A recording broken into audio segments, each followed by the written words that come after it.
इन्ना अंज़लनाहु फी लैलतिल क़द्र, बेशक हमने इस कुरान को नाजिल किया है लैलतुल क़द्र में, यानी कदर की रात में, वो रात जिसमें अंदाजे लगाए जाते हैं। यानी अल्लाह की तरफ से अंदाजे लगाए तो नहीं कहना चाहिए, अल्लाह की तरफ से अंदाजे किए जाते हैं। और वमा अदराका मा लैलतुल क़द्र, आपको क्या मालूम कि कदर की रात क्या है। लैलतुल क़द्रि खैरुम मिन अल्फि शहर, ये रात 1000 महीनों से बेहतर है। तनज़्ज़लुल मलाइकतु वर्रूह, फरिश्ते और रूह इसमें नाजिल होते हैं। बिइज़्नि रब्बिहिम, अपने रब के हुक्म के साथ। मिन कुल्ली अम्र, हर किस्म के अमर के साथ। सलामुन हिया, ये रात सलामती है। हत्ता मतलइल फजर, फजर के तुलू के वक्त तक। नबी सल्लल्लाहु अलैहि वसल्लम के पास बाद साहबा ने आया, अर्ज़ किया, या रसूलल्लाह, पिछली उम्मतों की उम्रें तो बहुत लंबी होती थी और वो इतने इतने साल इबादत करते थे, हमारी उम्मत की उम्रें तो कम है, तो हम तो उनके मकाम तक पहुंच ही नहीं सकते। तो उस पर अल्लाह ने ये सूरत नाजिल की कि तुम्हें एक रात हमने ऐसी दी है जो 1000 महीनों से बेहतर है। ये पिछली उम्मतों को ये रात नहीं मिली। तो ये इसका शान नुज़ूल है कि जो भी इस रात में इबादत करेगा उसकी 1000 महीने 80 साल बनते हैं। तो अब किसी की जिंदगी में 10 दफा भी लैलतुल क़द्र आ गई तो 80 साल को आप ज़रब दे दें 10 से, 800 साल की इबादत, ठीक है ना। अगर जिंदगी में 10 दफा आ गई ना किसी की लैलतुल क़द्र और लैलतुल क़द्र मिल गई उसको, तो अल्लाह ने इसकी ये सूरत इसमें नाजिल फरमाई। ये उम्मत को तोहफा है, इससे पहली उम्मतों को ऐसा तोहफा नहीं मिला। कि मैं इसको अक्सर एक मिसाल से कहता हूँ कि भाई जैसे खुसूसी पैकेज होते हैं ना, कंपनियां खुसूसी पैकेज निकालती हैं, भाई कीमतें आधी हो गई हैं फलां से फलां तारीख तक, तो अल्लाह ताला ने भी इसमें एक पैकेज निकाला हुआ है कि भाई रमज़ान में नेकी का सवाब बढ़ जाता है।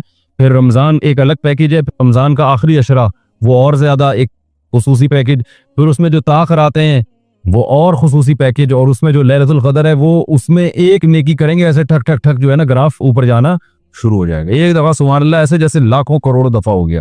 तो 1-2 रकत नवाफिल ऐसे जैसे लाखों रकत नफिल पढ़ ली आपने, तो एकदम ग्राफ जो है ना उसका बहुत ऊपर जाए। आप खुद सोचे कि एक रात की इबादत 80 साल से बेहतर, तो कितनी बड़ी फजीलत है ये इस उम्मत को अल्लाह की तरफ से मिली है। तो अल्लाह ने फरमाया हमने इस रात को नाजिल, इस कुरान को इस रात में नाजिल किया। तो इस रात को भी अल्लाह ने इसलिए फजीलत वाला बनाया कि कुरान का नुज़ूल इस रात में शुरू हुआ है। पूरा कुरान तो नाजिल नहीं हुआ, इब्तदा इस रात में हुई। नबी सल्लल्लाहु अलैहि वसल्लम जो पहली वही आई थी वो लैलतुल क़द्र में आई थी। तो वो कौन सी रात थी मालूम नहीं है, आखिरी अशरे में कोई भी ताख़िरात हो सकती है और वो चेंज भी हो सकती है, जो राजे कौल है उलमा का। तो जब पहली दफा जब कुरान नाजिल हुआ ना, तो वो रात कौन सी थी अल्लाह के इल्म में, वो लैलतुल क़द्र की रात थी। तो अल्लाह ने उस रात को फजीलत ये दी है, इसमें कुरान का नुज़ूल हुआ है। तो ये भी एक बड़ी बरकत की फजीलत की चीज़ है कि अल्लाह किसी और रात का भी इंतखाब कर सकते थे, तो अल्लाह ने रमज़ान के महीने का इंतखाब किया, रमज़ान के आखिरी अशरे का इंतखाब किया, और जिस रात का इंतखाब किया वो लैलतुल क़द्र थी। वमा अदराका मा लैलतुल क़द्र, फरमाया तुम्हें क्या मालूम कि लैलतुल क़द्र क्या है। ये अज़मत बयान करने के लिए लैलतुल क़द्रि खैरुम मिन अल्फि शहर, ये रात 1000 महीनों से बेहतर है। लैलतुल क़द्रि खैरुम मिन अल्फि शहर, और फिर इसमें अलग बरकतें भी अलग से नाजिल होती हैं। तनज़्ज़लुल मलाइकतु वर्रूहु फ़ीहा बिइज़्नि रब्बिहिम मिन कुल्ली अम्र, फरिश्ते और रूह से मुराद है जिब्रील अलैहिस्सलाम। कुरान में एक और मकाम पे आपको नज़ल बिही रूहुल अमीन कहा गया है। रूहुल अमीन, रूह इसलिए कहा जाता है कि इंसान जो है ना मादी जिंदगी और रूहानी जिंदगी दोनों का मजमुआ है। मादी जिंदगी को ताकत मिलती है डॉक्टरों से, वो आपकी बॉडी का ख्याल करते हैं। रूहानी जिंदगी को ताकत मिलती है वही से। तो जिब्रील अलैहिस्सलाम हर पैगंबर पर वही लेकर आते थे, तो इसलिए इंसानों में रूह फूकने का जरिया, रूह का जरिया कौन बने? जिब्रील अलैहिस्सलाम। यानी इंसानों की रूहानी जिंदगी को ताकत बख्शने का जरिया कौन बने? जिब्रील अलैहिस्सलाम। इसलिए उनका नाम ही, लक़ब ही अल्लाह ने रूह रख दिया है कि आपकी रूहानी जिंदगी के लिए क्या है वो ताकत और क़ुव्वत का सब। और रूहुल अमीन इसलिए कि अमानतदार हैं, जो वही आसमान से नबी पर लेकर आते हैं उसमें खयानत नहीं करते, पूरा पूरा पैगाम पहुंचाते हैं। आपने देखा होगा ना, आप किसी को भेजो किसी काम के लिए कि भाई फलां की जाके मेरा ये पैगाम दे देना, तो वो बाज़ दफ़ा अपने मतलब की चीज़ें भी उसमें कुछ ऐड कर देता है, ठीक है ना। ऐसा बहुत होता है, तो उसको ये अच्छा नहीं लग रहा होता तो वो ऐड कर देता है। बाज़ लोग तर्जुमा कर रहे होते हैं, पूरा पूरा नहीं कर रहे होते। मैंने देखा एक खतीब साहब हरम के इमाम आए, शेख सुदेस, वो तर्जुमा कर रहे थे और उसमें उन्होंने इमाम हनीफा की तारीफें भी की अरबी में। तो वो जो तर्जुमा कर रहा था ना वो तारीफें वो पी गया, ठीक है ना। ये होता है, वो बेचारों को तो पता ही नहीं चल रहा था कि ये उर्दू में क्या तर्जुमा कर रहा है, तो ऐसा भी होता है। तो अल्लाह ने फरमाया कि जिब्रील की ये खासियत है कि जब अल्लाह का पैगाम पैगंबर तक लेकर आते हैं तो उसमें खयानत नहीं करते, जैसा जैसा पैगाम था वैसे ही नबी के दिल पे नाजिल करते हैं, इसलिए उनको रूहुल अमीन भी कहा गया है। तो इसमें जिब्रील अलैहिस्सलाम भी नाजिल होते हैं और भी फरिश्ते नाजिल होते हैं हर किस्म के अहकाम लेकर। वो अहकाम में क्या होता है कि अल्लाह ताला की तरफ से तकदीर के फैसले भी होते हैं कि इस साल कौन मरेगा कौन जिएगा, तो वो अल्लाह फरिश्तों को कहते हैं जाओ ज़मीन पे ये काम डिवाइड कर दो और जो जिसको उठाना है उठा लो, जिसके रिस्क में बरकत देनी है उसको रिस्क के फैसले कर दो। अब असल जो तकदीर है ना वो तो अल्लाह ने लौहे महफूज में बहुत पहले लिख दी, उसमें कभी भी कोई तब्दीली नहीं हो सकती। दुआ भी उसी तकदीर का हिस्सा है।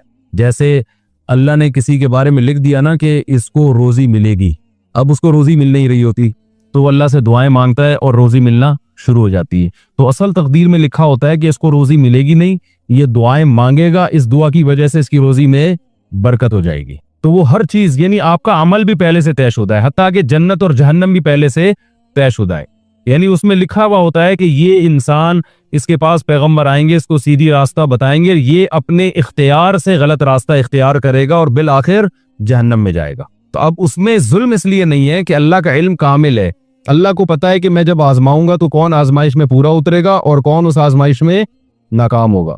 तो अल्लाह का इल्म कामिल है ना, इसलिए बाज़ उलमा कहते हैं कि तकदीर अल्लाह के इल्म का नाम भी है, तो उस हिसाब से हर चीज लिखी हुई है। अब सवाल ये पैदा होता है, लोग यहाँ ये इश्काल करते हैं फिर अमल का फायदा क्या? भाई जब सब पहले से लिखा हुआ है तो अमल का फायदा क्या? भाई अमल का फायदा ये है कि अमल भी पहले से लिखा हुआ है और वो आपको पहले से पता होता नहीं है। आप जब काम करेंगे तो पता चल जाएगा कि पहले से लिखा हुआ है, ठीक है ना। अगर नहीं करेंगे तो पता चल जाएगा कि लिखा हुआ नहीं था। अब चूंकि पता ही नहीं है तो यही आजमाइश है। इसकी मैं एक मिसाल देता हूं कि एक जैद ने मसलन बकर को कत्ल किया, ठीक है ना। पीर के दिन जैद ने बकर को कत्ल किया 6 बजे फॉर एग्जाम्पल। बकर के वारिसों ने जैद को पकड़ लिया, बोला तूने बकर को मारा था लिहाजा अब हम तुझे भी कत्ल करेंगे। तो जैद क्या कहता है, जैद जो कातिल है वो कहता है देखो पीर के दिन सुबह 6 बजे इसकी तकदीर में कत्ल होना लिखा था या नहीं लिखा था, हर चीज पहले से लिखी हुई है ना। तो बकर के वारिसों का चूंकि ईमान है वो कहेंगे हाँ लिखा हुआ था। तो जैद कहेगा कि मेरा फिर कसूर किया, भाई उसका तो कत्ल से ही मरना था उसने, मैंने तो वही काम किया जो तकदीर में पहले से लिखा हुआ था। तो बकर के वारिसीन क्या कहेंगे, यही कहेंगे ना कि ये लिखा हुआ तो कत्ल के बाद पता चला है ना, कत्ल से पहले थोड़ी पता था कि लिखा हुआ है। तुमने तो अपने इख्तियार से यही ऐसा काम किया जिसका पूरा मुकम्मल तुम्हें इख्तियार था। ये तो अल्लाह को पहले से इल्म था कि जैद मुकम्मल अपने इख्तियार के साथ बगैर किसी जबरो इकरा के पीर के दिन सुबह 6 बजे बकर को कत्ल करेगा। ये तो अल्लाह जानता था और अल्लाह के अलावा कोई नहीं जानता था। तुम जब बकर को कत्ल करने के लिए जा रहे थे पीर के दिन सुबह 6 बजे, तो तुम्हें कहां से इल्म हो गया कि तकदीर में लिखा हुआ है? तो किसी पैगंबर को भी अल्लाह ने तकदीर का इल्म दिया, तो तुम तो यही जुल्मी की नीयत से जा रहे थे ना। तो ये तो है तहकीकी जवाब। अगर जैद की समझ में ये जवाब ना आए, वो कहे नहीं ये तकदीर में तो लिखा हुआ था तो मैंने कौन सा किया, मैं सजा का मुस्तहिक नहीं हूं, तो बकर के वारिसों को चाहिए फिर वो जैद को कहें कि हम आपकी गर्दन उड़ा रहे हैं, लिखा हुआ होगा तो मर जाओगे, नहीं लिखा हुआ होगा तो नहीं मरोगे। तो जैसे आप बेकसूर थे उसको मारने में, तो हम भी आपको मारने में क्या है, देखो गर्दन उड़ा दें। और फिर नोट कर लें कि तकदीर में लिखा हुआ था कि जैद ने मंगल के दिन सुबह 6 बजे इंतकाल करना था। लिहाजा अब जैद के वारिसीन अगर आए तो जो दलील जैद ने बकर के कत्ल पे पेश की थी वही दलील आप जैद के कत्ल पे पेश कर सकते हैं। तो तकदीर एक हकीकत, याद रखें, ये अहले सुन्नत वल जमात का मुत्तफकुन अलैह अकीदा है। बहुत सारी अहादीस और कुरान की आयतें इस पर कि हर चीज पहले से तयशुदा है, उसमें पत्ता भी उस तकदीर के बगैर नहीं हिल सकता। जो कुछ लिखा हत्ता के जन्नत जहन्नम सब चीजें, लेकिन ये अल्लाह ने इल्म छुपा दिया है और यही इंसान की आजमाइश है। अब अगर कोई शख्स बदअमालियां करके जहन्नम में जाएगा, वो ये नहीं कह सकता कि अल्लाह मेरी मुकद्दर में चूंकि जहन्नम थी इसलिए जा रहा हूं। अल्लाह कहेगा तुझे पहले किसने बता दिया था तेरे मुकद्दर में है? तो वो जवाब, और तूने तो ज़िना किया, शराब पी, ये किया, इसलिए जहन्नम में जा रहा है। तो वो कह सकता है अल्लाह ज़ना शराब भी तो तकदीर में थे ना। तो अल्लाह यही कहेगा जब तक ज़िना किया नहीं था तो तुझे किसने बताया था, तू बच जाता। तो इससे ये साबित हो जाता है कि तेरी तकदीर में बचना लिखा हुआ है। समझ में आ रही है बात? तो यही इंसान की क्या है, आजमाइश है। तो अल्लाह हम सबको जन्नत में ले जाए और हमारी मुकद्दर में जन्नत ही लिखी हुई हो, अल्लाह करे। तो हदीस में आता है ए अमलू फकुल्लुन मुयस्सरुल लिमा खुलिक़ लहू, अमल करो जो जिसने जहां जाना है ना वैसे अमाल करेगा वो। तो इसलिए अब और कैसे अमाल हम करेंगे हमें पता नहीं है, तो अच्छे करके देख लो पता चल जाएगा, अच्छे होना शुरू हो जाएंगे, ठीक है ना। बुरे करके देखो तो पता चल जाएगा कौन से अमाल हो रहे हैं बुरे। अब जैसे सुबह सहरी की होगी आप लोगों ने, तकदीर में लिखी हुई थी ना, लेकिन ये सहरी करने के बाद पता चला कि लिखी हुई थी। अगर आप सुबह बैठे रहते, घर वाले पराठा ला के रखते, खा लो सहरी कर लो, आप कहते तकदीर में लिखा हुआ होगा तो खाऊंगा, नहीं लिखा हुआ होगा तो नहीं खाऊंगा, तो नहीं खाते। जब टाइम गुजर जाता तो पता चल जाता तकदीर में लिखा हुआ था कि नहीं। तो जैसे तकदीर दुनिया के किसी जुर्म में उज़र काबिल उज़र नहीं है, और कोई दुनिया में ऐसा नहीं देखा जो तकदीर की बेस पर दुनियावी असबाब छोड़ देता हो। तो ऐसे आखिरी उखरवी असबाब भी छोड़ने की इजाजत नहीं है, जबकि दुनियावी असबाब में तो बाज़ दफ़ा नतीजा सबब इख्तियार किए बगैर भी निकल जाता है, आखिरत में नहीं निकलेगा। अमल ही पे जन्नत मिलेगी और अमल ही पे जहन्नम मिलेगी। समझ रहे हैं? तो जो जन्नत में जाएगा वो जन्नती वजह से अमाल करेगा, जो जहन्नम में जाएगा वो जहन्नमी वाले अमाल करेगा। और असल मदार आखिर वो क्या है, इन्नमल अमालु बिल खवातीन, हदीस में आता है कि असल मदार खात्मे पर है। एक आदमी सारी जिंदगी गुनाह करता रहा तो आखिर में नेक बन गया, सारे गुनाह छोड़ दिए, जन्नत में जाएगा। एक आदमी सारी जिंदगी अच्छा करता रहा, आखिर में मुर्तद हो गया, काफिर हो गया, तो जहन्नम में जाएगा वो। तो आखिर तक जो है ना, अब इसका ये मतलब नहीं कि आप अभी बुरे अमाल करते ना बोले आखिर में मैं नेक बन जाऊंगा। तो मतलब हदीस का ये है कि अभी नेक अमाल कर रहे हो तो आखिर तक कंटिन्यू करना है इसको, और जो बुरे अमाल कर रहा है तो उसे उम्मीद दिलाइए कि अभी भी मौका है, सुधर जाओ। अल्लाह अभी सुधरोगे तो पिछले अमाल नहीं देखेगा अल्लाह ताला। तो ये इसलिए खूब अच्छी तरह समझे। हाँ, तो असल तकदीर तो ऐसी है जो कभी भी चेंज नहीं हो सकती। ये जो उलमा कहते हैं दुआओं से तकदीर बदल जाती है, ये तकदीर मुअल्लक है।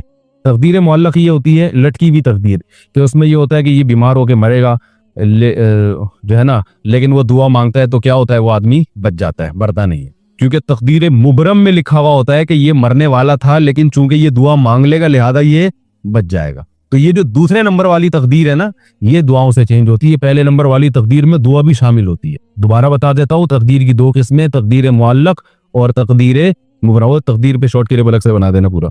वासे खान, इनको बताना पड़ता है, इतनी सेंस नहीं है। दो चार जब तक हुई है, अब मामू का डर नहीं है ना, यही बता रहा हूँ। आप अल्लाह ने फरमाया ना, रहा उस्तगना, इंसान अपने आप को मुस्तगनी समझता है तो अल्लाह से नहीं रहता, तो मामू से कौन ठहरेगा।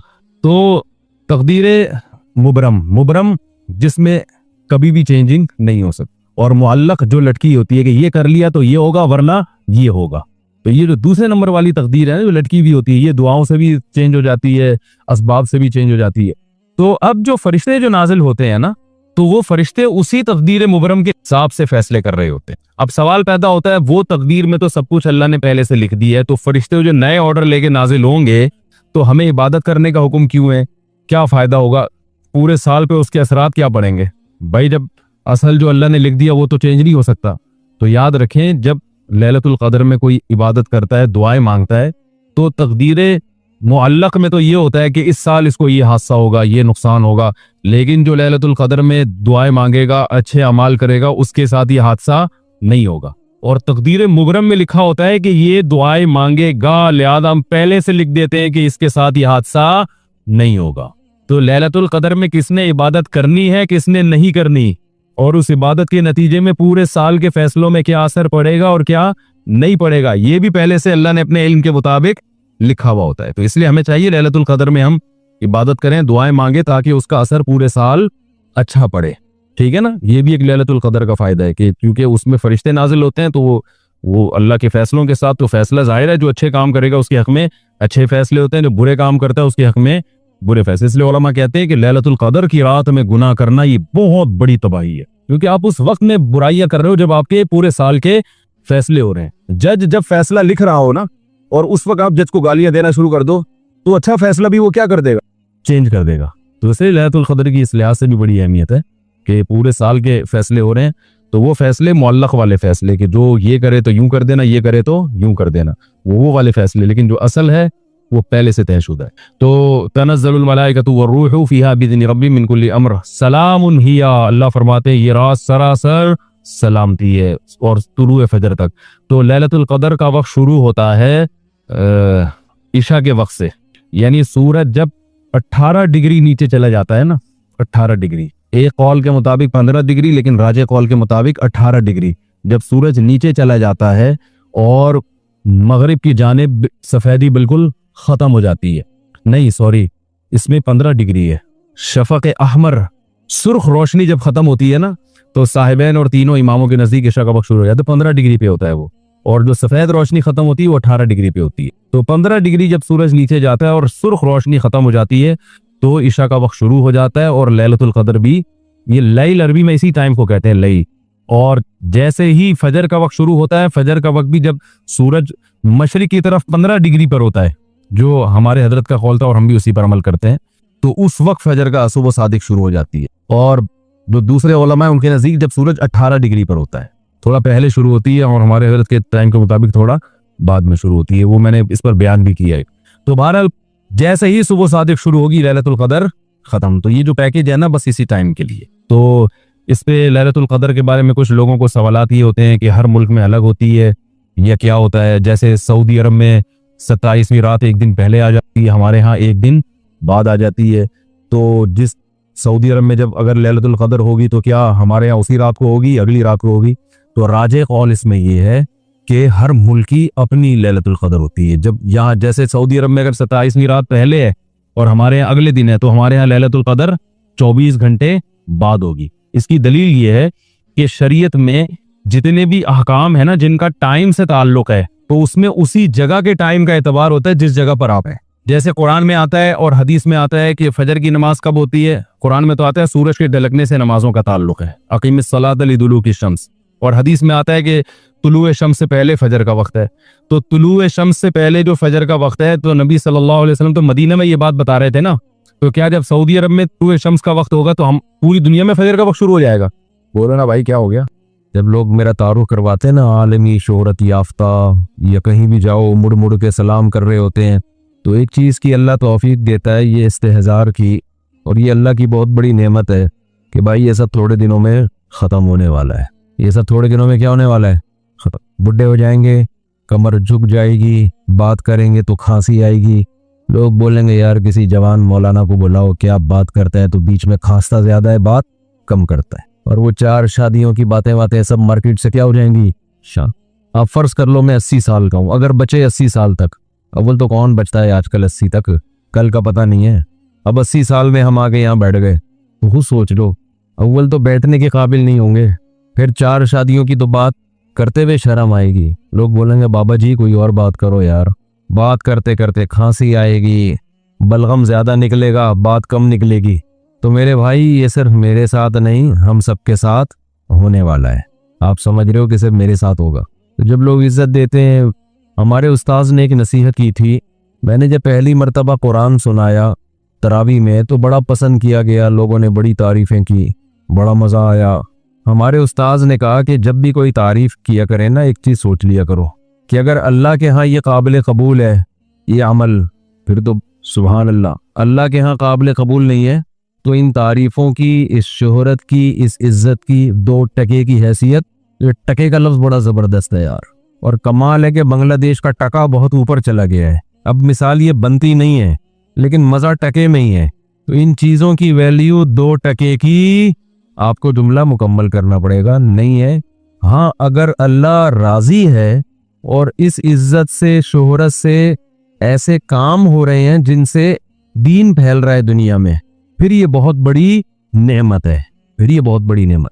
क्योंकि सिर्फ इज्जत, शोहरत, पैसा कारून से ज़्यादा हम कमा नहीं सकते और इज्जत हम फिरौन से ज़्यादा हासिल नहीं कर सकते। दुनिया में बड़े बड़े फंटर पैदा हुए हैं और मार्केट से ऐसे शार्ट हुए कि आज उनका नामो निशान दुनिया से ख़त्म हो गया।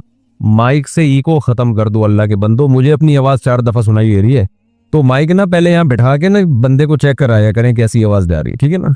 तो ये जो शोहरत है, ये दौलत है, इज्जत है, सेहत है, अगर अल्लाह राज़ी नहीं है, आखिरत में तरक्की का ज़रिया ये चीज़ें नहीं बन रही हैं, तो रोज़ाना ये लफ्ज़ अपनी ज़बान से कहा करें अपने बारे में, मेरे बारे में नहीं। मेरे बारे में तो मैं खुद ही सोच लूँगा बैठ के। हर शख्स अपने बारे में ये सोच लिया करे कि अबे भाई तेरे को कितनी इज्जत मिल जाए तेरे पास। अबे तबे से बात किया करे अपने आप से। तमीज़ से इंसान कहाँ समझता। लालू खेत में तो वैसे ही थोड़ा सा अबे तबे अच्छा भी लगता है। लालू खेत है ना ये, इसका इसमें तो मज़ा है, अबे तबे का थोड़ा और मज़ा आता है, लुक ही अलग है यहाँ का। तो अपने आप से अबे तबे से रोज़ाना बात किया करें। इसके फ़ायदे क्या होंगे वो मैं भी आपको बताऊंगा। डेली 5 मिनट निकाल के अपने आप से बात किया करें। यार तू सुबह उठता है पैसे की फिक्र में घर से निकलता है, हर वक्त तेरे दिमाग पे एक भूत सवार है, पैसा कमाओ पैसा कमाओ पैसा कमाओ पैसा कमाओ, मेरी प्रॉपर्टी, मेरी जायदाद, मेरी दुकान, अभी तक किराए का घर, अभी तक मोटरसाइकिल, अभी तक चिंचियों में, अभी तक W11। यार वो फला कहाँ से कहाँ निकल गया, इतनी दौलत बना ली, उसके पास अपनी गाड़ी है, अपना घर है, और यार वो फला की इतनी इज्जत हो रही है, तू भी उसी के साथ स्कूल में नहीं पढ़ता था इसलिए कि कराची में पढ़ता कौन है ना, तो स्कूल में नहीं पढ़ता था ना, पढ़ता था बोलूंगा तो झूठ हो जाएगा ना। तो कराची में जिस स्कूल में तू नहीं पढ़ता था उस स्कूल में वो भी नहीं पढ़ता था, दोनों हम एक साथ क्लास में नहीं पढ़ते थे, लेकिन वो कहाँ निकल गया और मैं वहीं खड़ा हुआ हूं।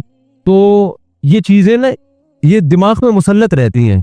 तो 5 मिनट निकाल के ये बोल लिया करें कि अबे ये जो दौलत है ना, और ये जो शोहरत है, और ये जो इज्जत है, इसकी वैल्यू हकीकत में 2 टके की नहीं। क्यों नहीं है भाई 2 टके की? सवाल पैदा होता है ना, सवाल पैदा होता है कि नहीं होता? मेरे बयानात अब बहुत सारे गैर मुस्लिम भी सुनते हैं, मैं उनके कमेंट्स पढ़ता हूँ, नीचे लिखा हुआ होता है बाज लोगों ने, असल चीज पैसा ही है। ये मौलवी पता नहीं किस चक्कर में डाल रहे हैं लोगों को, ऐसे कमेंट्स नीचे आए हुए होते हैं कि दुनिया की मोहब्बत खत्म करो। खुद तो लैंड क्रूजरों में घूम रहे होते हैं और नीचे दुनिया की मोहब्बत नहीं होनी चाहिए। कहता है असल क्या है? कल एक गैर मुस्लिम के कमेंट्स मैंने पढ़े, वो कह रहे असल पैसा है तो सब कुछ है, पैसा नहीं है तो 2 टके की वैल्यू नहीं है। लेकिन इस्लाम क्या कहता है? पैसे की वैल्यू इस्लाम की नजर में 2 टके की नहीं। अब टके की बात करते हैं हम बैठ के, किसकी बात 2 टके की है और किसकी बात सही है। इस्लाम का दावा क्या है? ये इज्जत, ये शोहरत, 2 ही चीजें हैं ना दुनिया। इज्जत शोहरत को आप एक ही समझ लें, शोहरत होती है तो इज्जत होती है, इज्जत होती है तो शोहरत, दोनों चीजें लाजिम मलजूम है, अक्सर हमेशा नहीं। और दूसरी चीज है दौलत। इन 2 चीजों के पीछे आज का नौजवान भाग रहा है बहुत स्पीड के साथ, इतनी स्पीड के साथ भाग रहा है कि बस ये 2 चीजें मिल जाएं। कोई अगर डॉक्टर बन रहा है, क्यों बन रहा है? ऊपर से बोलेगा गरीबों का इलाज करने के लिए, असल में होगा किसके लिए? नोट छापने के लिए।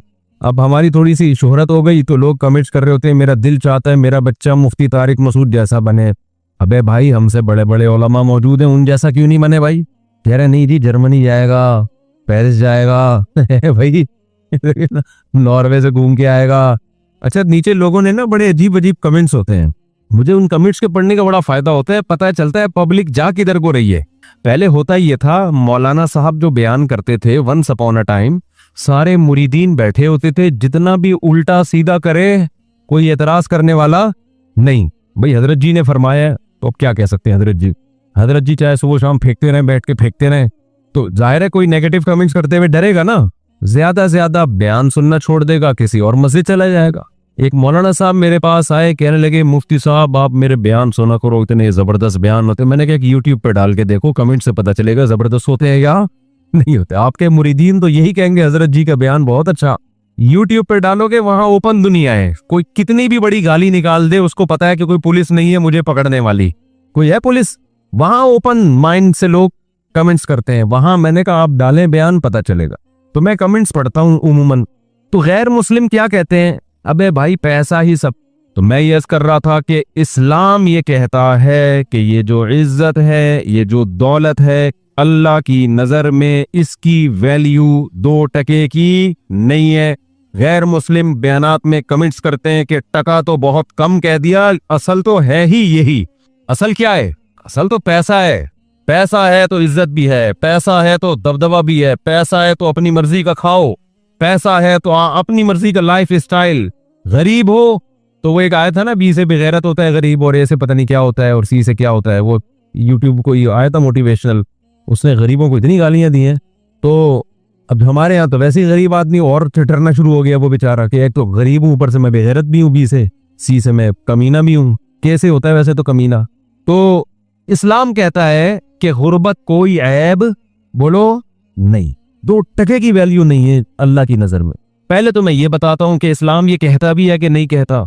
नबी सल्लल्लाहु अलैहि वसल्लम ने कचरे के ढेर पर एक मरी हुई बकरी का मरा हुआ बच्चा देखा, बकरी का मरा हुआ बच्चा, बदबूदार, मुनतिन। आप सल्लल्लाहु अलैहि वसल्लम ने फरमाया तुम में कौन है जो इसको इतने पैसों में खरीदेगा? सहाबा ने अर्ज किया या रसूलल्लाह ये मरा हुआ बदबूदार इससे कौन खरीदेगा? आप सल्लल्लाहु अलैहि वसल्लम ने फरमाया अल्लाह की नजर में दुनिया की हैसियत इस मुर्दार से भी कम है। दुनिया किसे कहते हैं? यही है ना, दौलत और शोहरत, इसी को दुनिया कहा जाता है ना। और गैर मुस्लिम क्या कह रहा है? सब कुछ क्या है? यही है। और जब गैर मुस्लिम कहता है ना दुनिया सब कुछ है, ये जो शख्स ये कहता है कि दुनिया सब कुछ है, तो अल्लाह की नजर में उस शख्स की वैल्यू भी 2 टके की बोलो नहीं रहती, वो भी वैल्यू नहीं रहती अल्लाह की नजर में। उस एक बुजुर्ग थे ना, उनसे किसी ने पूछा कि बादशाह ने कहा कि मैं आपको ये देना चाहता हूँ, ये इनाम देना चाहता हूँ। बादशाह ने कहा तू मेरी लौंडी का लौंडा है, मेरी गुलाम का क्या है, गुलाम है, तो तू मुझे क्या गिफ्ट देगा। बादशाह को बड़ा गुस्सा है, यार मुझे अपने गुलाम का भी गुलाम कह दिया यार, कोई 2 टके की वैल्यू नहीं छोड़ी मेरी। तो बादशाह ने बुलाया जी आपने एक ऐसे कह दिया। उन्होंने कहा देखो तू दुनिया परस्त है, दुनिया का गुलाम है, तू क्या है, दुनिया का गुलाम, दुनिया के पीछे भागता है, मोहब्बत करता है दुनिया से, और दुनिया मेरी गुलाम है, मैं दुनिया के पीछे नहीं भागता, दुनिया मेरे पीछे, गुलाम आका के पीछे भागता है ना, तो मैं तो इस दुनिया को लिफ्ट नहीं कराता, फिर भी मेरे पीछे भागती है, और जो मेरे पीछे भाग रही है तू उसके पीछे भाग रहा है, तो तू मेरे गुलामों का क्या है, गुलाम। तो उन बुजुर्ग की नजर में बादशाह की हैसियत 2 टके की बोलो नहीं थी। हो सकता है टका कल और कीमत बढ़ जाए उसकी, जब हमारा बयान चलेगा ना यूट्यूब पे तो टके की वैल्यू हो सकता है बढ़ जाए। हम तो टके की वैल्यू गिरा रहे हैं 2 टके, लेकिन इससे टका और फैलेगा दुनिया में, टके में बिजनेस और शुरू हो जाएगा। तो अब बात यह है कि मेरे भाई अल्लाह मियाँ ये क्यों कहते हैं, हम तो देखते हैं दौलत से सब कुछ आता है। सबसे पहली बात पैसा होता है, अपनी मर्जी का खा सकते हो, गरीब खा सकता है अपनी मर्जी का, है भाई। पैसा होता है, रिश्ता मिलेगा आपको, जो हम 4 शादियों में बयान करते हैं वो शुरू कहाँ से होती हैं, जब पैसा नहीं होगा तो कोई लिफ्ट कराएगा आपको, बोलते क्यों नहीं। फिर अगर शादी हो गई आपकी बिल फर्ज, पैसा होगा तो बेगम साथ में रहेगी, नहीं होगा तो मार्केट से शाट। वो मैं लतीफ़ा सुनाता हूँ ना, गर्लफ्रेंड बॉयफ्रेंड ने गर्लफ्रेंड से कहा कि मेरे पास मेरे दोस्त वसीम जैसा बंगला तो नहीं है, दिल में जगह दे सकता हूँ, मेरे पास उस जैसी लैंड क्रूजर तो नहीं है, पलकों में बिठा के घुमा सकता हूँ तुम्हें, मेरे पास उस जैसा ही दौलत तो नहीं है, तो अपनी आंखों की ठंडक बना सकता हूँ। इस तरह फेंके जा रहा था ना, फिर आखिर में कहते और तुम्हें क्या चाहिए। उसने कहा वसीम तुम्हारे दोस्त वसीम का नंबर चाहिए, अब ना नंबर पकड़ो, उसका नंबर चाहिए। तो सवाल पैदा होता है सारे काम इस दुनिया से होते हैं, इस पैसे से होते हैं, तो आप कैसी बात कर रहे हैं कि ये 2 टके की इस्लाम की नजर में इसकी वैल्यू नहीं है। देखो उन कामों की वैल्यू नहीं है इस्लाम की नजर में जो इस पैसे से हो रहे हैं, उन कामों की वैल्यू होती ना तो पैसे की भी वैल्यू होती। आप कह सकते हैं यार एक तरफ आप 4 शादियों पे बयान कर रहे हो, एक तरफ कह रहे हो कि पैसे से शादी होती है और शादी की वैल्यू नहीं है भाई। एक तरफ आप कहते हो कि खाना पीना फर्ज है, खाना आता किससे है, पैसे से, और खाने की वैल्यू नहीं है भाई। कोई बात हुई है करने की जी तजाद। असल में अल्लाह की नजर में ना इस दुनिया ही की वैल्यू नहीं है, न खाने की, न शादी की, न बच्चों की, न गाड़ी की, न बंगले की।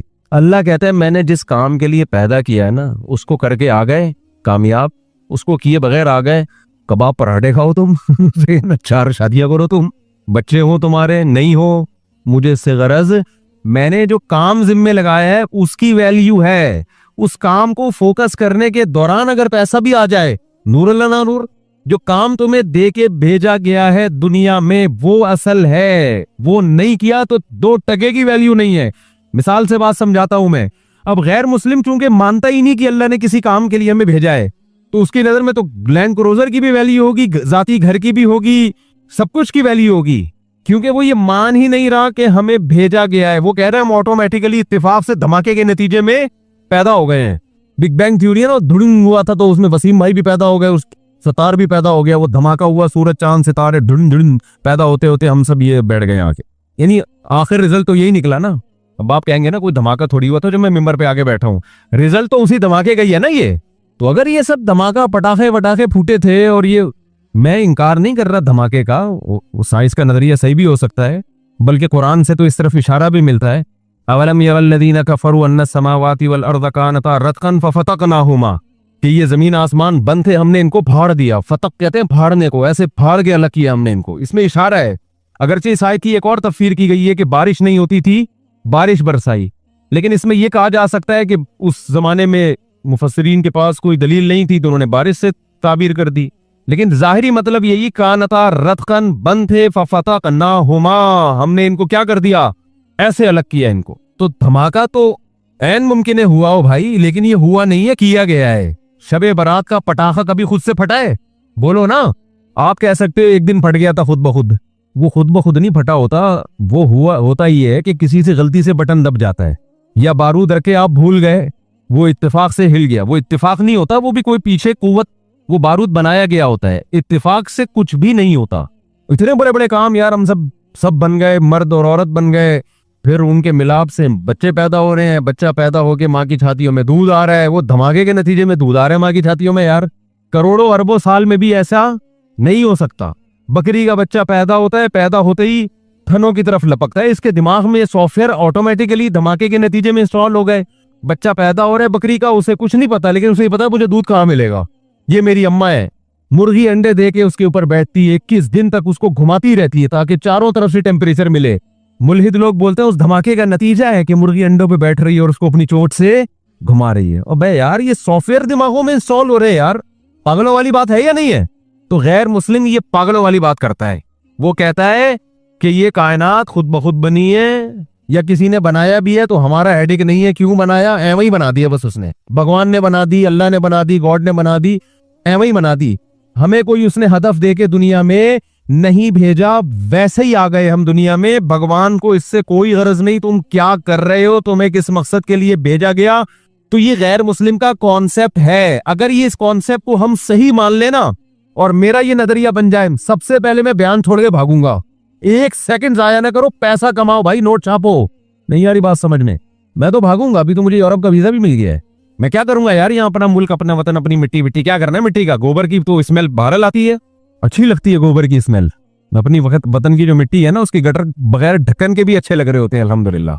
मैं तो कराची आया, गंदगी थी लेकिन फिर भी कुछ अजीब सी रूहानियत महसूस हो रही थी यार। हम अब बगैर गटर ढक्कन के आदी हो गए हैं।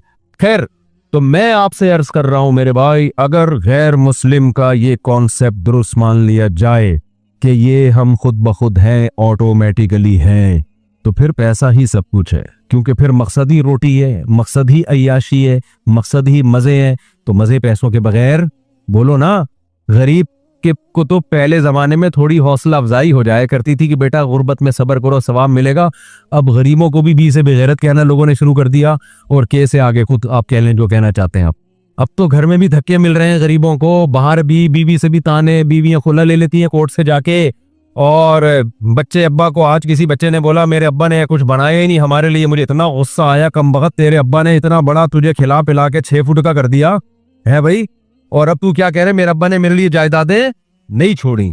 कैसी बेगैरती की बात है यार। तेरा अब्बा तुझे पैदा होने के बाद सड़क पे फेंक के चला जाता, तेरी कोई सोसाइटी में इज्जत होती?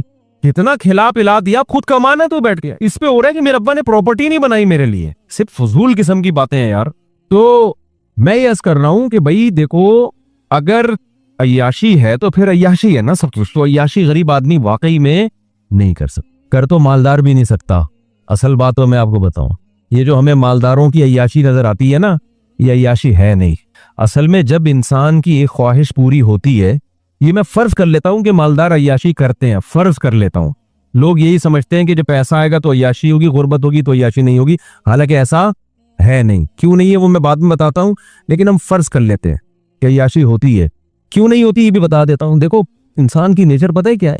इंसान की नेचर ये कि जैसे ही कोई ख्वाहिश पूरी होती है ना, उससे ज्यादा की ख्वाहिश पैदा हो जाती है। फिर उस ख्वाहिश में मजा नहीं आता उसको, फिर वो उसका आदी हो जाता है। कितने लोग बाहर जॉब कर रहे हैं ना, घर में डॉलर में पैसा आ रहा है, मैं उनसे कहता हूं जब आप यहाँ खुश नहीं हो तो पाकिस्तान आ जाओ। कहते अब हमारे घर वालों को इस लाइफ स्टाइल की आदत हो गई है, अब हम आएंगे तो अब उनका उस लाइफ स्टाइल में गुजारा नहीं है जो पहले हुआ करता। क्या मतलब? जो पहले उनको जिस लाइफ स्टाइल में मजा आ रहा था, अब वो मजा इसमें आ रहा है, तो अब दोनों मजे सेम हो गए कि नहीं हो गए?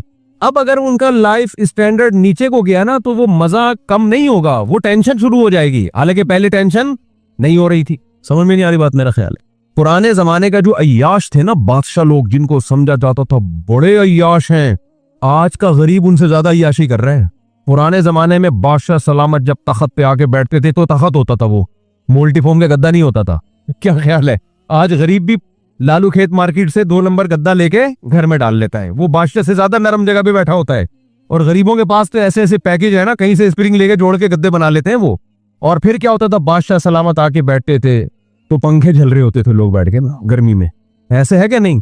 उस जमाने में बादशाह को ये पंखा मिल जाए ना, बटन दबाओ और फैन घूमना शुरू, वो तो खुशी से मर जाता है यार, क्या अय्याशी है। तो आज गरीब जो अय्याशी कर रहा है, ये वो अय्याशी है जिसको बादशाह के जमाने में अय्याशी समझी जाती थी कंपटीशन की वजह से गरीब उसको अय्याशी समझ नहीं रहा है। वो कह रहे चूंकि वसीम के घर में एयर कंडीशन लगा हुआ है, मैं पंखे पे बैठा हुआ हूं तो मैं गरीब हूं। अबे तू पुराने जमाने के बादशाह को देखेगा ना, वो पंखे पे भी फिट नहीं हुआ था। उसको हाथ के पंखों से वो कई दफा तो सर पे लग जाता था, बादशाह सलामत के सर ही कलम कर दिया करते थे वो। ये गुस्ताखी क्यों की तुमने? तो पहले जमाने में शहद कहीं मिलता था बादशाह सलामत को खाने के लिए, आज देखो आप गरीब लोग भी खा लेते हैं शहद। तो खैर मैं जल्दी से बात को समेटता हूं। अय्याशी मालदार भी नहीं करता, यही वजह है कि मालदारों में खुदकुशी का रेशो गरीबों से ज्यादा है। मालदारों में खुदकुशी का रेशो गरीबों से ज्यादा क्यों? गरीब आदमी को पता है मैं इससे आगे जा नहीं सकता, वो कंप्रोमाइज कर लेता है कि यार अब किराए के घर पे लाइफ को एंजॉय करना है, W11 ही हमारे मुकद्दर में है, बस किसी दिन W11 में सीट मिल जाए तो समझते आज मेरी अय्याशी है, वरना अक्सर पायदान पे खड़ा होके जा रहा होता है। वो इसका आदी हो जाता है, वो कहता है बस यही है मेरे, उसको चांस ही खत्म ना, डिप्रेशन में नहीं जाएगा वो। मालदार में ही होता है जब आपके पास पैसा आया आपकी खुराक चेंज होना शुरू, निहारी भी खा ली, नली निहारी भी खा ली, मगज निहारी भी, अब यार कुछ नया हो, फिर अय्याशी शुरू, लड़कियों से दोस्तियां, शुरू में मजा आएगा उसको अय्याशी का, उसके बाद यूज टू हो जाएगा इन चीजों का, फिर चाहेगा आगे जाऊं मैं। आप देखो यूरोप अमेरिका में कितनी अय्याशी है, जिना इतना सस्ता है कि मैं और आप तस्वुर नहीं कर सकते। मैं यूरोप में एक जगह था, किसी ने बताया कि यहाँ ऐसे ऐसे मकामात हैं, अब मुझे डर भी लगता है कि लोग चले ना जाएं कि यार हमें तो ये तो पता ही नहीं था, मुझे भी डर लगता है यार तो आपने ये तो अभी तक हमें पता ही नहीं था। यानी इतना सस्ता जिना हो गया कि बास जगह पे लड़की भाग रही होती है मर्द के पीछे, मर्द लिफ्ट नहीं करा रहा होता उसको। मैंने कहा हमारे मोहल्ले में या हमारे इलाकों में कहीं पता चल जाए कि लड़की खुद चाहती है तो आधा मोहल्ला जो है ना वही जाके खड़ा हो जाएगा, इतने ठरकी हैं। आप लोग के अलावा की बात कर रहा हूं मैं। वहां मर्द लिफ्ट नहीं करा रहा, क्या मतलब? उसमें तकवा आ गया है। लिल्लाही तकवा नहीं, दिल भर गया है कि यार अब कुछ आगे की सोचो। समझ रहे हो क्या? नहीं समझ रहे? अब कुछ और करो यार। तभी तो होमोसेक्सुअलिटी आ रही है, लड़कों से बदफेली, पता नहीं क्या क्या गंदा है, वो तो बयान करने के काबिल नहीं है, बयान करने के काबिल नहीं है। आगे से आगे जाओ बस। और फिर रिजल्ट ये कि जब सारे पैसे के सारी अय्याशी खत्म, अब क्या करें? अब डिप्रेशन शुरू, और फिर डिप्रेशन की गोलियों पे सेट हो जाते हैं। किस पे सेट हो जाते हैं? बहुत से खुदकुशी करते हैं, बहुत से लाइन लगा के लाइन में लगे हुए रजिस्ट्रेशन के लिए। कुछ मुल्कों ने तो खुदकुशी को लीगल कर दिया है कि यार अब गैर कानूनी करार दिया तो इधर उधर जाके फटफटाते हैं, पता नहीं किस तरीके से, कुछ इधर बीथड़े इधर उधर उड़ जाते हैं या कुछ मसला होता है तो लीगल कर दो और रजिस्ट्रेशन करवाओ, पैसे जमा कराओ। तुम्हारे बाप का मुल्क नहीं है, हम तुम्हें मार रहे हैं ना, तो पैसे दो इसके, ठीक है ना? पैसे दे के बंदा अपने आप को मार, अपनी गर्दन उड़वा रहा है। तो वो कहते हैं फिर हम आपको तमीज से, अगर आप मरना कैसे काइंडली, आप दोनों इकट्ठे है, हकीकत है ये, आप दोनों इकट्ठे मरना चाहते हैं या अलग अलग मरना चाहते हैं? हमारे पास मुख्तलिफ पैकेज हैं, गैस के जरिए मरना चाहते हैं, करंट से मरना चाहते हैं, बहुत सारे पैकेजेस हैं उनके पास। तो बहुत हिसाब किताब आगे, इतनी खुदकुशी आसान कर दी जाए ना यहां पर, तो भी मेरे भाई इतना रेशो नहीं होगा खुदकुशी का। और ये गुर्बत थोड़े दिन के लिए उनको दे दो तो जो बचे हुए हैं वो भी क्या हो जाएंगे? मर जाएंगे वो। हम तो इतनी टेंशन में भी लाइफ को क्या कर रहे हैं? इंजॉय। तो असल मसला ये है कि फर्ज कर लो अय्याशी करता है गरीब, पर होती नहीं है, होती नहीं है। मेरे पास तो कितने लोग आते हैं, फैक्ट्री का मालिक है, कहते हैं मुफ्ती साहब डिप्रेशन नहीं खत्म हो रही। मैं कहता हूँ यार तेरे को डिप्रेशन है किस चीज की? और दाढ़ी वाले, पगड़ियों वाले, या तो होता ना बेदीन, तो आदमी कहता तुम दीन पे नहीं चलते, पगड़ी भी है, दाढ़ी भी है, फैक्ट्री का मालिक है, मुफ्ती साहब टेंशन है यार। भाई तुझे किस चीज की टेंशन? बीवी तंग कर रही है? नहीं भाई बीवी भी तंग नहीं कर रही। अबे तुझे बच्चे तंग कर रहे हैं? नहीं जी बच्चे इतने है ही नहीं कि तंग करें। मालदारों के तो एक दो होते हैं, उन्हें क्या तंग करेंगे यार? हम लोग के होलसेल के हिसाब से कुछ तंग करें तो समझ भी आए यार, है भाई? लोग कहते हैं ना मौलवियों के बच्चे बहुत होते हैं, तो एक आध होते हैं कि नहीं जी बच्चे भी तंग नहीं कर रहे, तो महंगाई से परेशान हो। हजरत मेरी फैक्ट्री, मुझे महंगाई पे मेरे पे क्या असर पड़ा? तो क्यों परेशान है? कहते यही तो नहीं समझ में आ रहा परेशान क्यों हूं मैं। तो उनसे पता है क्या कहता हूँ मैं? कहता हूँ असल में आपने ना इस फैक्ट्री से दिल लगा लिया है, इस दुनिया को आपने क्या कर दिया है? आप दीनदार, गेटअप है आपका दीनदारों वाला, आप दीनदार हो नहीं। दुनिया के गटर दिल के अंदर उबल रहे हैं, मोहब्बत है दुनिया से।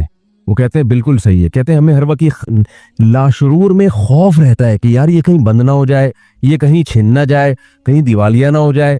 एक लाशूर में क्या है? एक बंदा मेरे पास आया, कहने लगा मुफ्ती साहब पता नहीं लाशूरी तौर पर एक टेंशन होती रहती है जो समझ में भी नहीं आ रही। सही है ना? एक खौफ है। मैंने कहा ये खौफ इसलिए है कि जिस चीज से इंसान को इश्क हो जाता है ना, इश्क की अलामत ये है कि उसके छिनने का एक खौफ सवार होता है इंसान पर। ये भी इश्क की एक अलामत होती है। हर वक्त डर लाशूर में, तब भी उसको मनाने की फिक्र में लगा रहता है ना। देखो लड़ाइयां वहीं होती हैं जहां मोहब्बतें होती हैं आमतौर पे। क्यों? जरा सी बेगम ने उल्टी बात कही, आपको डर लगा कि यार शायद ये मेरी इज्जत नहीं करना चाह रही है, हालांकि उसका ये मकसद नहीं होता, उसके मुंह से वैसे ही कोई कलिमा निकल गया होता है कि आप वो वैसे ही निकल गया होता है मजाक में। आपको मोहब्बत होती है, आप सीरियस ले जाते हो, यार इसका मतलब ये मुझे रिस्पेक्ट नहीं दे रही, हालांकि मैंने इतना खर्चा किया, हालांकि मैं इसको हनीमून पे ले गया, हालांकि मैंने किया, ये मुझे इज्जत नहीं दे रही। अब आपका मीटर क्या होगा? शॉर्ट। फिर आप उसको डांटोगे तो उसको भी चूंकि मोहब्बत है, वो कहेगी यार मोहब्बत तो इतनी को बहुत थी और ये मुझे ऐसी बदतमीजी से बात क्यों कर रहे हैं, इसका मतलब इनको मुझसे मोहब्बत। एक लाशूरी खौफ एक दूसरे का ना, वो शैतान फिर क्या करता है आपस में लड़वा देता है, हालांकि दोनों मोहब्बत कर रहे हैं एक दूसरे। एक खौफ होता है कि यार ऐसा तो नहीं कि कहीं कोई इसके दिल में नेगेटिव आ रहा हो मेरे बारे में। तभी देखो वजाहती बयान बहुत दे रहे होते हैं आजकल मियां बीवी, जब भी एक दूसरे से कोई बात करे तो फिर उसका मतलब बता रहे होते हैं अगले जुमले में। कोई भी जब बात होती है ना मियां बीवी, कभी कोई उल्टी बात करे तो फिर शौहर एक्सप्लेन कर रहा होता है, पूरे ऐसे लिखता है उसके ऊपर मजमून लिखता है कि एक्चुअली मैंने जो ये जुमला कहा उसका मफहूम ये था, उसका मतलब ये था, उसका मतलब मेरा ये मतलब नहीं था, वो कहती ये मतलब नहीं था। पूरी बहस इस पर होती है, डिबेट के बाद फैसला होता है कि हाँ जी आपके मुंह से जो जुमला निकला वो गलती से निकला था और उसका वो मतलब नहीं था जो हमारी समझ में आ रहा था। ये हो रहा है। और फिर जब बेगम के मुंह से कोई गलत जुमला निकला तो फिर वो जो एक्सप्लेन करती है ना, उफ माशाअल्लाह इतनी डिटेल में, क्योंकि खवातीन मर्द जितना एक्सप्लेन करते हैं खवातीन उससे डबल एक्सप्लेन करती हैं। दो खवातीन 20 साल जेल में रही इकट्ठी, बातें करती नहीं। जिस दिन रिहाई थी उन्होंने कहा कुछ बातें रह गई हैं, दोबारा मुलाकात होगी तो इंशाल्लाह हम करेंगे, समझ रहे, दोबारा इंशाल्लाह। तो वो फिर एक्सप्लेन करना शुरू करती हैं, वो लंबी एक्सप्लेनेशन। मैं ऐसे जोड़ों से कहता हूँ यार मिट्टी पाना सीखो, पंजाबी में कहते हैं मिट्टी पाओ। घर जब ही चलेगा जब क्या कर दिया जाए, बोल दिया, ना किसी से सॉरी करवाने की जरूरत है, भाई मुंह से निकल गया चलता है यार। जब घर में रहते हैं तो उल्टे जुमले भी निकलते हैं, सीधे जुमले भी निकलते हैं। उल्टा निकले तो खुद ही सीधा कर लिया करो उसको कि एक्चुअली इनका मतलब असल में मेरे मियां का ये मतलब नहीं था। बीवी उल्टा जुमला निकाले तो आप खुद ही कह लेंगे एक्चुअली असल में उसका मतलब क्या था, ये था। तो खूब समझ ले। मैंने उनसे कहा, मैंने फैक्ट्री के मालिक से, ऐसे बहुत केसेस हैं, मैंने उनसे कहा कि देखो बात असल में ये है कि आपने ना इस फैक्ट्री को दिल दे दिया है, होना ये चाहिए, दीन का तकाजा ये है कि आपकी नजर में इस फैक्ट्री की वैल्यू 2 टके की, बोलो ना। वो कहते हैं यार 2 टके कितने, तो सारा कुछ इसी से यार, आप टके टके की बातें कर रहे हो यार ठीक है ना। मैंने कहा रोजाना बैठ के सोचा करो। अच्छा वो मैं सोचना क्या है वो तो मैं अभी, क्यों वैल्यू नहीं है 2 टके की वो तो मैं बाद में बताऊंगा ना। तो देखो मसला पता है क्या है, मसला ये है कि आज दिलों का सुकून भी इसलिए खत्म हुआ, पैसा आने के बावजूद भी सुकून मार्केट से शॉर्ट। जिस काम के लिए बनाए गए थे जब उसमें लगोगे ही नहीं तो सुकून कैसे मिलेगा। फुटबॉल है, फुटबॉल खेलने के लिए आप उसे काट के उसमें पानी पी रहे हो, है भाई ये फुटबॉल के साथ नाइंसाफी है या नहीं है? ना पानी सही तरह से पिया जाएगा, पानी गिरेगा भी, जरासीम भी होंगे उसके अंदर। और गिलास से आप फुटबॉल खेलना शुरू कर दो, गिलास जिसका काम था पानी डाल के पिया करो, कंपनी ने बनाया इसलिए, आपने उससे क्या खेलना शुरू कर दिया, फुटबॉल। तो दुनिया कहेगी ना अबे तेरे पांव भी जख्मी होंगे और ये टूटेगा भी, तुझे नया गिलास खरीदना पड़ेगा। 20 किस्म के मसाइल खड़े हो जाएंगे। दुनिया में उसूल है कि जिसको जिस काम के लिए बनाया गया हो, बनाने वाला अगर अक्लमंद है, बनाने वाला बेवकूफ है, बनाना किसके लिए था, बना किसी और काम के लिए दिया, वो तो फिर अलग बात है ना। फुटबॉल कंपनी कोई बेवकूफ थी, उसने ऐसी चीज बना दी जो फुटबॉल के में इस्तेमाल ही नहीं हो सकती, वो तो फिर कंपनी का कसूर है ना। बनाने वाला अगर अक्लमंद हो, उसने किसी चीज को किसी चीज के लिए बनाया तो वो चीज उसके अलावा जब किसी और काम में इस्तेमाल होगी तो डिस्टर्बेंस होगी कि नहीं होगी, मसाइल खड़े होंगे कि नहीं होंगे खड़े, बहुत बड़े बड़े मसाइल खड़े हो जाएंगे इससे। सबसे पहले तो इंसान की नेचर मुतासिर होगी, आपका दिमाग मुतासिर होगा।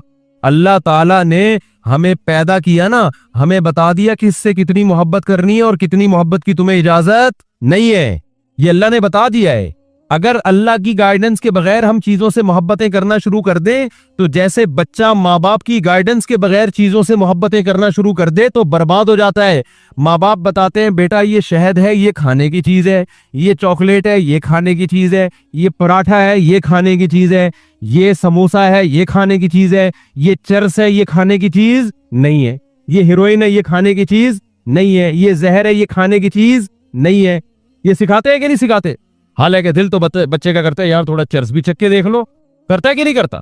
फिर अगर चॉकलेटें ज्यादा खाना शुरू कर दे तो फिर माँ बाप बताते हैं बेटा डॉक्टर साहब ने कहा है तुम्हारे पेट में जो इतने कीड़े हैं ना, जो असल में तुम्हारे अब्बा के थे, तो तुम्हारे जो पेट में इतने कीड़े हैं वो चॉकलेटें ज्यादा खाने की वजह से है। अब चॉकलेट से मोहब्बत नहीं करो, वो फिर भी कह रहा नहीं मैं खाऊंगा, तो मर जाएगा ना एक दिन। तो जैसे माँ बाप गाइड करते हैं कि किस चीज से तुम्हें मोहब्बत करनी है या नहीं करनी, और करनी है तो कितनी करनी है, उस गाइडेंस के बगैर बच्चे को ऐसे ही छोड़ दिया जाए तो अपना बेड़ा गर्क कर लेगा। वो चीजों में अट्रैक्शन को देखकर वो देखेगा, जो चमकती भी चीज है उसकी तरफ जाओ, वो पैकिंग को देखेगा। यही हरकत बड़े होकर इंसान कर रहा होता है, खुदा उसको बताएगा, अल्लाह बताता है अबे भाई ये चीज में अट्रैक्शन बहुत है, दिल लगाने की नहीं है, ये अट्रैक्टिव है देखने में, दिल लगाने की नहीं है, ये टाइम पास करने की चीज है, दिल लगाने की नहीं है। समझ में आ रही है बात कि नहीं आ रही है?